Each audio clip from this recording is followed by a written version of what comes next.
Do you want to save money at the grocery store, eat more organic, whole foods, cultivate food security, and feel more connected to the earth? If so, then growing your own food is a no-brainer. You wouldn't believe how many people come to me claiming that they can't grow their own food. They think they don't have enough space, that they're too busy, or that they simply don't have what it takes. Perhaps you've fallen for one of these gardening myths.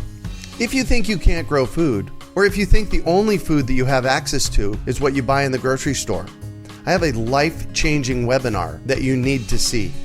It's free and will help you unearth your inner gardener. I've helped thousands of people just like you learn to grow their own food, and I'm speaking from my own experience when I say that with the right knowledge in place, there is no such thing as a black thumb. With this webinar, you can begin making your garden dreams come true and start growing delicious, nutritious food for your family. Just text GARDEN to 44222 or go to iwanttogarden.com and you will receive our free webinar about the 7 key factors you need to know to grow your own food. Remember, that's GARDEN to 44222 or iwanttogarden.com. You're listening to the Urban Farm Podcast, your partner in the Grow Your Own Food revolution. Whether you've just been introduced to urban farming or you're a lifelong advocate, we're sure you'll leave feeling more informed, equipped, and empowered to dig deeper into the soil of your local food economy. With you every step of the way, here's your host, Greg Peterson. Today on the Urban Farm Podcast, we have Edward Griffin to talk about indoor smart gardens. Edward graduated from Arizona State University in 2013, double majoring in sustainability and political science. During this time, he studied some of the hardest questions relating to sustainability as a social, economic, and environmental level. The area of global sustainability that always spoke to him was the complex issue of agriculture, specifically food deserts, because it was something he dealt with his entire life. Faced with environmental and time constraints, he began experimenting and developing new ways to integrate technology and grow food inside his apartment. This quickly became a newfound passion of his, and with this new obsession, he founded the company Lifebox, that's Lyfbox, which has just released the first fully intelligent indoor smart garden to automatically grow fresh organic food inside your home year-round, and is controlled using Lifebox app on your phone. Wow, how cool is that? Welcome to the show today, Eddie. Thanks for having me, Greg. Thanks for being here. And just so everybody knows, you were in my class here at Arizona State University a few years ago.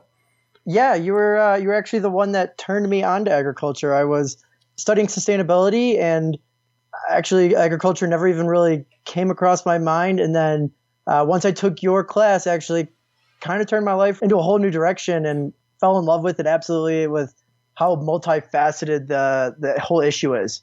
Wow. You know, if I was holding my microphone, I would drop it and it would go boom. Yeah. Cool. So I shared a bit about you in our bio. Can you fill in the blanks for us and share more about the path you took to get where you're at now? Yeah. So always lived in an urban environment my entire life. And then, obviously once I took your class, absolutely fell in love with the whole idea of agriculture, sustainable agriculture, just basically the whole idea of this looming crisis that's hovering over all of our heads. Never really had my own option though to grow my own fresh food. I always wanted to, just never really did. And then actually it wasn't until about 2 years ago, I live out in Colorado now. After college, I moved out to Colorado, and I was at the store going to buy some food, and the fresh produce was just kind of garbage. And I was like, you know what, that's it. I'm going to grow my own food, but really didn't have an option, not even like a patio or anything. So I was like, time to start from square one on figuring out my own way, and started trying new things, failing constantly, figuring it out. And then another major issue I had was that I travel a lot. I love to ski. Having plants is really difficult. Yeah. So started integrating technology into it, because I'm definitely the type of person that would much rather spend 5 hours figuring something out that would save me 30 minutes. It's just kind of in my nature of trying to figure it out. But that would be 30 minutes over each day. So you're going to spend 5 hours to save yourself a lifetime, I would suspect. Yeah, that's the goal. And hopefully, still go skiing and stuff in the winter. Yeah, exactly. So you spoke of something a moment ago called a looming crisis. What are you talking about? I would say it's the biggest looming crisis because, like I said, you were kind of my mentor, I guess, into realizing all of this. And it's really one of those eye-opening things once you actually think about it. Before I would think that if you were to ask me where does my food come from, I would just say the grocery store, right? But there's so much more logistics, so many more like things that you just don't think about. Food being flown in from all over the world. I think the average head of lettuce uses 36 times more energy in transportation than it provides in nutritional value. Whoa. Yeah. So it's just, when you think about that, it's just a completely unsustainable factor, and it's going to catch up to us. And then if you also double in, the whole idea of water usage, fresh water. So there's actually a study too that in 2030, demand is going to outweigh supply by about 40%. So if you could figure in the next generation, fresh water supply is going to be the next commodity, almost equivalent to oil right now. So we really need to change our ways. And that's another huge aspect of the looming crisis as well. Yeah. Is just a shortage of water. Farming uses something like 80% of the fresh water consumption in America. Right. And so much of that is wasted and runs off into rivers and fills rivers then with the chemicals that they spray on the farms if it's not sustainably grown. All right. So you're sitting here a year, 2 years ago when you're looking at this problem. What did you do about it? I, really just kind of decided to take it upon myself and, just move into growing my own food. It was as easy as that. It was, okay, there's not fresh food here. I didn't think that growing food myself would make a huge difference. I really thought that it was just a way to eat healthier, do something different. I've always wanted to do, but never was able to. And just, kind of go off of that system was my main goal. You created something out of it, though. It's called Lifebox. I'm sitting here looking at a picture of this thing. It's refrigerator size, maybe. It's got lights in the top and kind of got a roller coaster of plants running down it. Tell us about it. So I guess in the beginning, it was a lot of failures. It was a lot of figuring things out. I had tubes running everywhere, trying to figure out how to automatically water everything. It was starting to become now like crazy. And then, got turned on to aquaponics, permaculture, started working on that, and then integrating the whole technology aspect into it. It's about 5 feet tall, 3 feet wide, and about 1.5 feet deep. So if you could imagine, it's meant for an apartment to be pushed up against a wall or anywhere in your home, and it grows over 40 plants, has high efficiency LEDs throughout the entire system. It uses smart sensors throughout the entire ecosystem, relaying information to control it all using a software solution. And then it forwards all of that information to your mobile phone so that, if you are like me and you're out skiing, you can still check on it, see what's going on, and make any adjustments if you need. If you're a little bit more advanced grower, you can make those adjustments. Otherwise, we have a software solution that runs it all. Dude, how did you come up with this? And it sounds to me, don't lose track of that question I just asked you, but it sounds to me like you came up with this. This is your gig. Greg, I'm a millennial. I want all the gratification of growing food with not so much work. And got it. And I think that was I still wanted to live my life, but I still wanted to come home and have fresh food. I think that was the main thing, the main driver behind it was, I could do this and, figure this out. And really, it started as just my own passion, and it started turning into an obsession. I'm not going to lie. It was getting weird. People were like, Eddie's with his plants again, tinkering around. But whenever people came over to my apartment, I would always, they would always be the first thing they look at. And they'd be like, what is that? What is going on? And I'd just be like, oh yeah, I'm growing my food here. And I kind of thought of it as, and they'd be like, this is so cool. I'd be like, yeah. And I control it, from my phone. And they're like, I would love to have this. And, I'd let them eat out of it. And once again, living in an urban environment, not many people get to eat truly fresh food. Right. And they totally tell the difference. Unmistakably. They're like, wow. And if I ever make them a salad, the way it melts in your mouth so much more, they're like, I want one. I want one. And that's when I kind of started realizing, well, I'm not the only one who has this issue. This is a serious need, and I need to bring this to light and help more people, as when it really turned into a business. Yeah. Excellent. So I'm loving this, by the way. And so you're doing an Indiegogo fundraiser on this, and it looks like you have a few days left that people can jump in. Tell us about that. Yeah. So we're doing discounted pre-sales right now. We have, our software all up, everything, moving into manufacturing now, which is a really exciting time. And the whole idea of Lifebox is really around community. Greg, one of your projects you actually made us do in your class was to create a business around sustainability. And what I ended up doing mine on was crowdsourcing food production. And I remember. And yeah, so in my own defense, it wasn't fully thought out at the time. It was kind of like a crummy Craigslist type thing. I remember. But I really started realizing that crowdsourcing food production was a major opportunity, where if we were to all grow in a co-op grow initiative, then we could actually supply fresh food for our communities as well. So inside the mobile app, we have an online marketplace where you could actually trade, buy, and sell fresh food with your neighbors that you're growing in your Lifebox.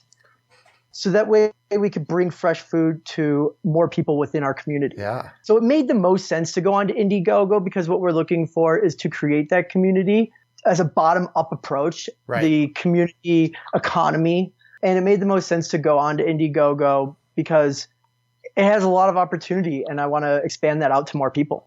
And by working together, we can solve these issues. Nice. The system seems to conserve energy and water.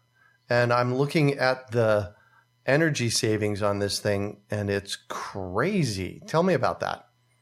Yeah, so we're using high-efficiency LED lights throughout the entire ecosystem. What we're doing is we're actually moving the bulk of those electronics to run during your non-peak hours for cost-saving mode. Oh. And so, so what that actually ends up doing is saving more money in your wallet, but also the entire ecosystem is using less energy with the high efficiency LED lights. Right. As far as water consumption, it is a closed loop water cycle. So it's based on aquaponics and permaculture. So water in the fish tank has the fish in it. They create the byproduct and nutrients, which then pumps up to the plants. And then those plants take those nutrients out of the water, sending it back down into the fish tank in a closed loop cycle. So it's just constantly using and reusing water. We're using about 98% less water than traditional agriculture. Yeah. Yeah. So really the last 2% is through transpiration of the plants. Yeah. So again, the Lifebox that I'm looking at has a fish aquarium at the bottom of it. You could raise edible fish in there. However, it is a small space, so I don't know how big they would get. So what kind of fish do you normally keep in there? So right now we're using a lot of goldfish. We're using fancier goldfish. They kind of start creating a little bit of pack mentality, so it's kind of hard to integrate in other fish once you kind of start down that track. And, kind of opposite of the belief is that goldfish actually have a very long lifespan. Right. We opened it up on the outside of the fish tank with the whole idea of, then showcasing this fish tank so that you could have a fish tank in your home. And then it is also a naturally cleaning ecosystem because it's so closed loop and taking care of each other. You actually aren't in there taking care of a fish tank. It's not the nuisance of a fish tank. It's not the terror that you think when you think of having a fish tank. Right. It's a nice ambiance, to have in your home. An automated fish feeder. You're not even remembering to feed your fish. A little snack button on the app if you just kind of feel the need to give them a little extra pep because they're doing a great job growing your food. But yeah, tilapia is an edible fish. One of the main issues is once you start down that route as well, they create a pack mentality. And then you also have to integrate in a water heater to keep a warmer temperature. Oh, yeah, right. So anything else you put in there with the tilapia, it won't be there anymore, yeah. essentially. Yeah. So it sounds like goldfish are the best. Really, any kind of natural freshwater fish would be a good option. Kind of get creative with it. That's the best thing about it is you have this fish tank in your house, get a little creative. It's going to be showcased, you know. I got a little castle in mind, so it's nice, you know. Yeah. And this fish tank is providing all the nutrients for the plants? Yes, that's right. And what we're also doing is we're binding extra. So the macronutrients are very much taken care of by the fish. Right. And then some of the micronutrients, because it is such a closed loop ecosystem, there's just no way for it to get reintroduced. And the way we're reintroducing it is through the fish food. Oh, well, that's interesting. Yeah, so it was a nice, easy way to reintegrate it that was easier for the user and safe for the fish and everything. Yeah. Perfect. So what kind of plants can you grow in here? You can grow just about anything. Where we are kind of limited is with rooting plants, just because throughout the entire ecosystem, we use seed presets. The presets don't use any soil. There's no soil used at all in the ecosystem. Right. You just pop it in, let it grow, and once you harvest it, you take it out. But as a result, rooting plants such as beets, potatoes, larger carrots, would not be able to be grown in it. However, we've had a lot of success with tomatoes. Leafy greens do incredible. Microgreens, we have those down to about 8 days now until they're ready to be eaten. Yeah, we have green peppers going, hot peppers, and we just actually today started getting some of our first strawberries coming in, which is awesome. Oh, dude. Really? Yeah, it's really exciting. That's epic. This is totally self-automated, so I would guess that pretty much anybody could use it. Yeah, and that was our idea. I kind of thought of myself when I was making this. I didn't even know the first thing of gardening when I started doing this. The amount of failures I had before getting to this point. That was the thing, and I'm not the only one who has been living in an urban environment his whole life, somehow sheltered from this whole idea of growing your own food. Yeah. So many people have. And then so many people have either never grown their own food or they're moving into areas that they can no longer grow their own fresh food because it's urban. You know, I think we're at like 80% of American population is living in an urban environment, and that number is expected to keep growing. We need to figure something out. We can't be relying on this system that, as we mentioned earlier, has a looming crisis over it. Yeah. We need to move back into a self-reliance. And that was what the mission was, but not have it be a hassle. Right. How cool is this? So you can actually, if you want to see pictures of it, you can go to urbanfarm.org/Lifebox, and we'll make sure that we spell that Lyfbox and Lifebox so that you'll be able to get there. So if you want to see pictures, you can go check those pictures out. It's a pretty cool system. Good job so far. Awesome. Thanks.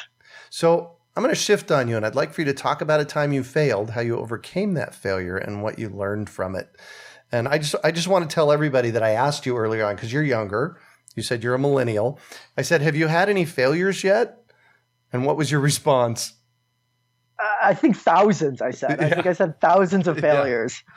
But I mean, we're also a startup. So it's every single day is a new failure, but it's how you react to it. Yeah. And that's the most important thing of moving forward with it. It's a constant battle, learning new things, figuring it all out and rethinking it and thinking outside of the box. Yeah. Every day, that's what's happening. So nice.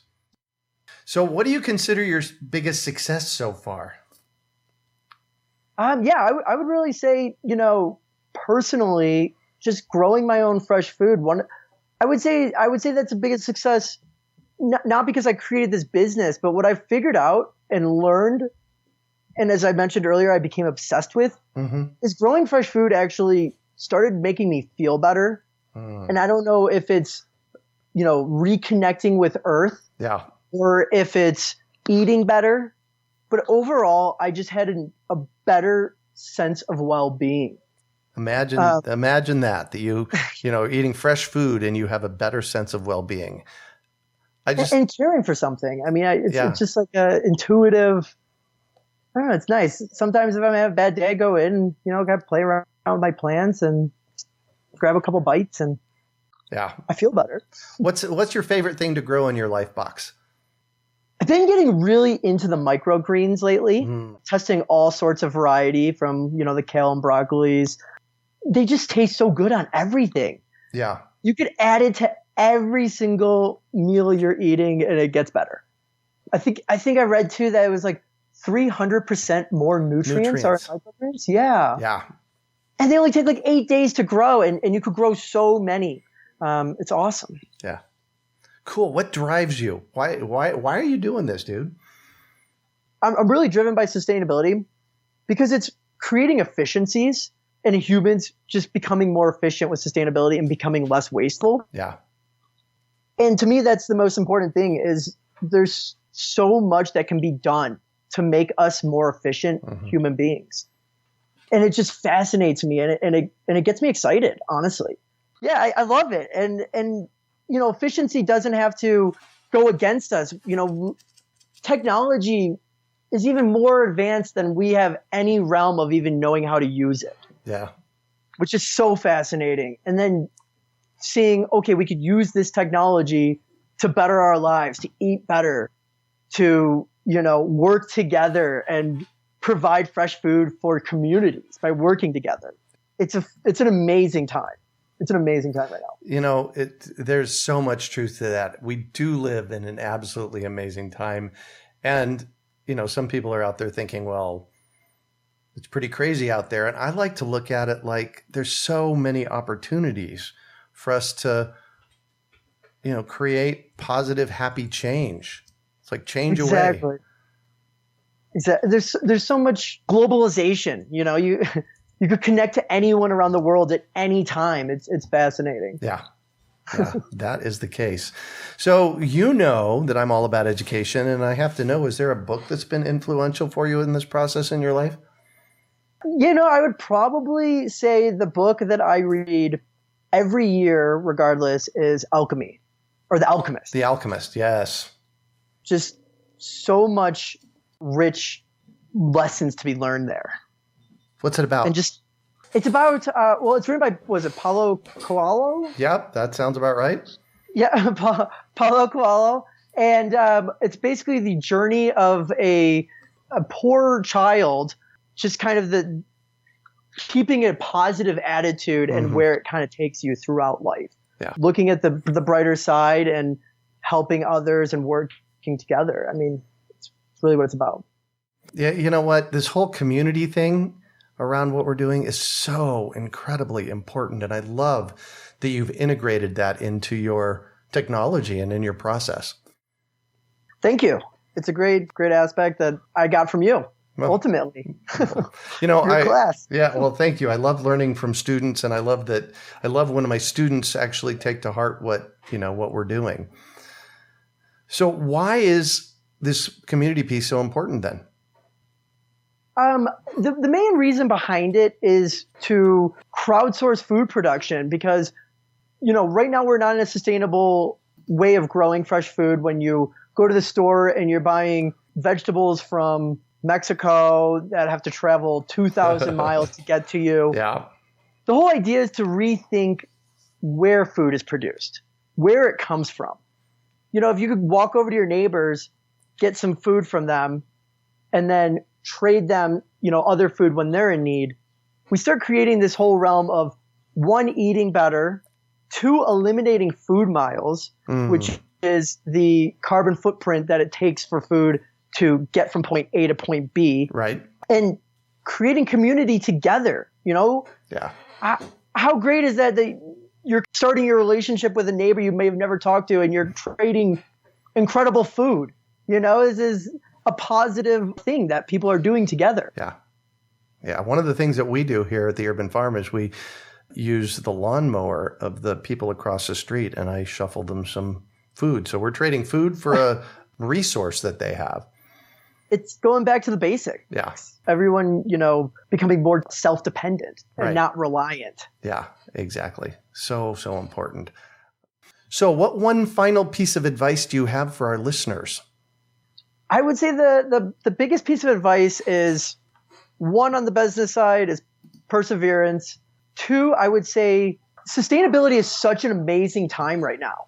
For business point of view, there's so much to be done. Mm-hmm. There's so much room for businesses, innovation to come in. I'd say it's probably the greatest spot to go into business. Not just for fiscal, but the opportunity. Mm-hmm. We need it. We're in need of it. Yeah. So go, do it, right? Yes, definitely. Yeah, get out there and find something that needs improvement. It's efficiency. We could all do it. It's an incredible time to be alive and get out there. Well, thank you so much for joining us on the show and sharing your experience with us today, Edward. I am excited to hear what you've been doing since you were in my class. Thanks, Greg. Always great to hear from you. And, happy I took that class. Really, really made everything possible. For those listeners out there, I have actually taken the courses that I used to teach at Arizona State University, and I've made them into online classes. So if you go to urbanfarm.org, you can check out some of those classes and learn what Edward has learned. Little shameless self-promotion there. So I want to know how our listeners can get a hold of you. Plus, they have a limited time to help on your Lifebox project. How do they do that? Yeah, so we're on Indiegogo right now. We're doing discounted pre-sales. We'll be shipping in December. If you get on there right away, we have early birds right now. We're also at Lifebox.org, and that's Lyfbox. I should probably mention the name behind it is Live Yours Free. It's an acronym. And the whole idea is about, being free to grow your own food against your environment restraints. So, and then the freedom to eat non-GMO, non-pesticide food completely naturally in your home. So that's why we went with the LYF instead of regular LIFE. Uh-huh. Yeah, so we're on Indiegogo. We actually just launched a really cool program that's taking off right now, where when we start hitting our stretch goals, we'll be donating Lifeboxes to schools or charitable organizations with a full lesson plan, teaching students everything from, science and biology, from beginning to more advanced, the chemical breakdowns, what's happening on, a chemistry level, right, all the way to, nutrition and sustainability, where, students can actually cook their own food. Yeah. So we're really excited to get that into there because just like you, education, I think, is extremely important. And most importantly, we're helping teach for a better future, innovation. And I think that's a standard we need to start setting. Yeah. Amen to that. Well, you can find show notes from today's podcast at urbanfarm.org/Lifebox. That's Lyfbox. Well, that's it for today. Thanks for joining us on the Urban Farm Podcast. Do you want to save money at the grocery store? Eat more organic, whole foods? Cultivate food security and feel more connected to the earth? If so, then growing your own food is a no-brainer. You wouldn't believe how many people come to me claiming that they can't grow their own food. They think they don't have enough space, that they're too busy, or that they simply don't have what it takes. Perhaps you've fallen for one of these gardening myths. If you think you can't grow food, or if you think the only food that you have access to is what you buy in the grocery store, I have a life-changing webinar that you need to see. It's free and will help you unearth your inner gardener. I've helped thousands of people just like you learn to grow their own food, and I'm speaking from my own experience when I say that with the right knowledge in place, there is no such thing as a black thumb. With this webinar, you can begin making your garden dreams come true and start growing delicious, nutritious food for your family. Just text GARDEN to 44222 or go to iwanttogarden.com and you will receive our free webinar about the 7 key factors you need to know to grow your own food. Remember, that's GARDEN to 44222 or iwanttogarden.com. We hope you enjoyed today's episode of the Urban Farm Podcast. Remember to listen 3 days a week for tips, advice, and resources to help you on your journey with urban farming. You can find us on the web at urbanfarm.org or send us an email to podcast@urbanfarm.org. In the words of Vincent van Gogh, great things are done by a series of small things brought together. Be encouraged that with each lesson learned and skill developed, you are one step closer in the direction of your dreams.